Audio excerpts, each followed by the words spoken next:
At dahil magpapasko ng mga mare, sabi nga ng teacher ng anak ko, kailangan nga raw nilang gumawa ng parol sa bahay. Kaya eto, to the rescue si Mister. Nakbaka.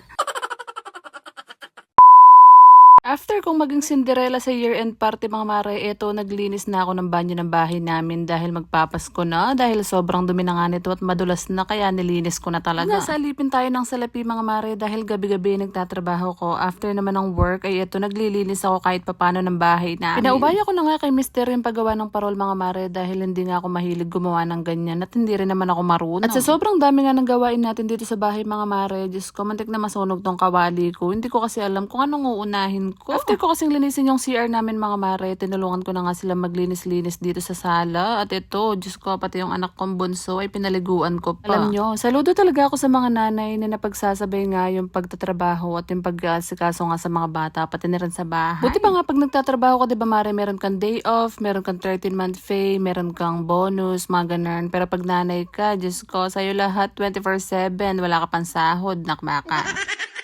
Kaya nga sabi ko sa mga anak ko, mga mare, mag-aral kayong masalese para naman ihahon nyo kami sa kahirapan. Chares.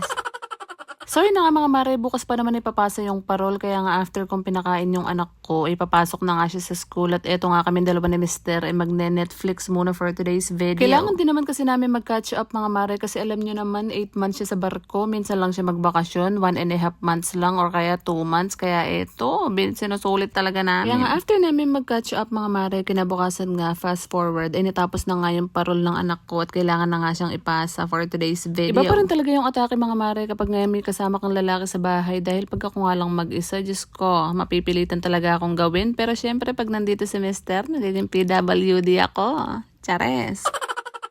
Tuwang-tuwa nga yung anak ko dyan mga mare dahil ginawan nga siya ng parol ng papa niya dahil minsan lang din naman to. Akala nga ng bunso ko mga mare, pinipicturean siya kaya eto siya nagpa-post-post nga siya sa camera. Ilang muna ang chika natin for today's video. Salamat sa panonood.